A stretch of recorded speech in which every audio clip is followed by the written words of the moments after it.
కావలి MLA Ramireddy Pratap Kumar Reddy గెలుపు కోసం ఆయన కుమారుడు బాలసాకేత్ రెడ్డి కోడలు ఇంటింటా ప్రచారం నిర్వహించారు. స్థానిక 4వ వార్డులో ఈ కార్యక్రమాన్ని చేపట్టడం జరిగింది. 4వ వార్డు వైసీపీ ఇన్ఛార్జి పొనుగోటి అనురాధ ఆధ్వర్యంలో ఈ కార్యక్రమం జరిగింది.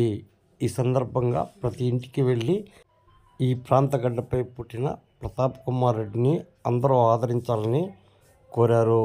రాబో ఎన్నికల్లో కావలి ఎమ్మెల్యేగా ప్రతాప్ కుమార్ రెడ్డిని, నెల్లూరు ఎంపీగా విజయసాయిరెడ్డిని గెలిపించాలని కోరడం జరిగింది.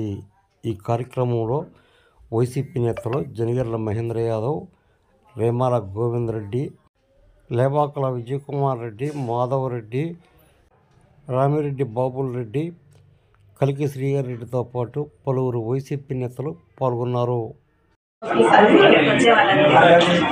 ఈ ఓటు అడగడం కాలేదు, మీరు వేస్తారని తప్పకుండా తెలియని వాళ్ళు కూడా చెప్పేసి 10 రోజులు ఉంది కదా వస్తామని రెండు ఉంటాయని చెప్పండి. ఎమ్మెల్యే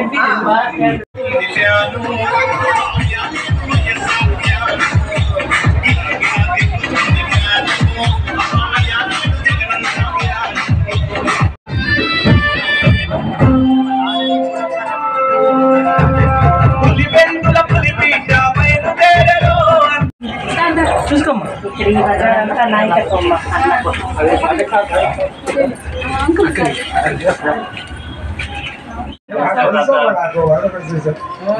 పెళ్లికి వచ్చిండా వాళ్ళని ఆశీర్వదించిందా మీరందరూ?